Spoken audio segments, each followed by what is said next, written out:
useful to us? Information theory, is it useful to an average person to really know the term specifically? Not necessarily, but information theory is basically just information theory is very related to cybernetics and control theory. It's just like the study of how we store and transmit or communicate digital information. And if in the event that we are intelligent or logical beings, which I believe we are, we're dualized to be anyway,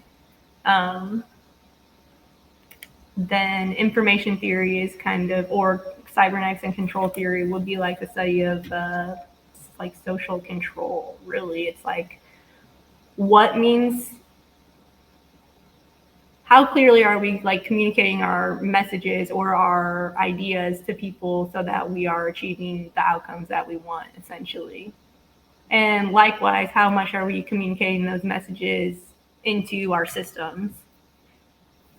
So it's kind of like, I don't know, kind of hard to explain like in just like a small conversation, but it's just what shapes a lot of my mental models. And social control is built around control of the present. So when you are consuming, you are actually consuming the past.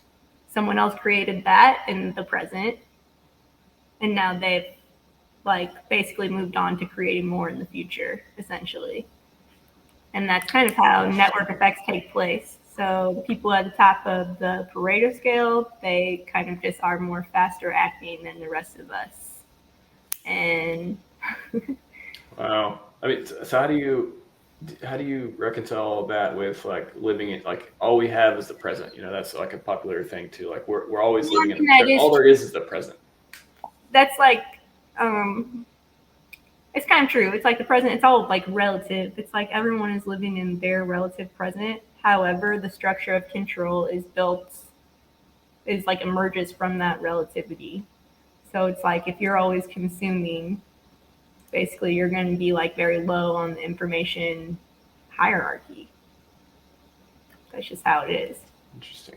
And you can like have your own kind of like top of the Pareto. Like I'm not trying to be president of the United States or like in charge of anything like huge, you know what I mean? It's just like basically you're engineering your own independence from like outside agents, essentially. Gotcha. Did that make sense? Like I said, sometimes this is the first time I've talked about my ideas out loud, and so it's... No, I think when you get into it too, you typically touch on something that's super meaningful, like we're always acting on the past. I think that's something. Yeah, it's very meaningful too, just to think about like everything we know now. Like I don't know, it's hard to think about it this way because we all technically think we're in the present, but time is a thing that's being created. So the people that are running things are the ones that are creating the most time. That's why we work for them usually. So people who can structure or people who can order consciousness through their organizational ability, those are the people with the most control usually. Do they have the most time? So, okay, I can see two ways. They don't have the most time. They've created the most time. Usually by taking it from others, or how do they get the time themselves?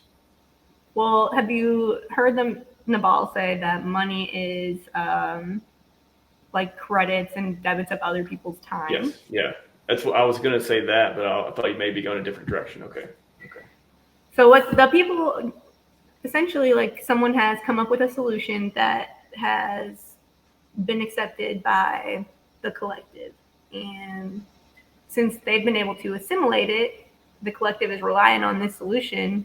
This person has now reached a point of privilege where they can create more solutions, which places them basically like free. Does that make sense? Like the people, it's like a consumer creator relationship. It's just the 80-20 principle. Okay. And it happens like in multiple different ways. Like celebrities have influence. There's politics. There's brands. There's just everything. You know what I mean? And then the consumer is the one that pays for all of it with their attention, and that's what forms structural control. But when we're Yes. consuming other people's content, we're consuming it technically in their past. They have moved on to creating something else for us to be engaged by in the future, in our future. Very interesting. Wow. I'm sorry if that makes it doesn't make sense, but No, it makes sense. You got to it's think very about it, but it makes sense. the present is relative, and that means that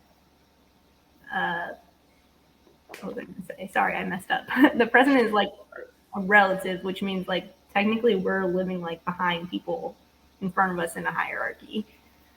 And that's okay. Like some systems we depend on, obviously. Like I'm not just gonna like run away from country and like be an expatriate and not participate in the government system or whatever. You know what I mean? It's like some things. It's like you just kind of have to be. You cannot do that. Yeah, You it is an can't. option. I mean, It is you an can. option. It's a thing you can do. A lot of people are like, I don't have a choice. Actually, there's always a choice.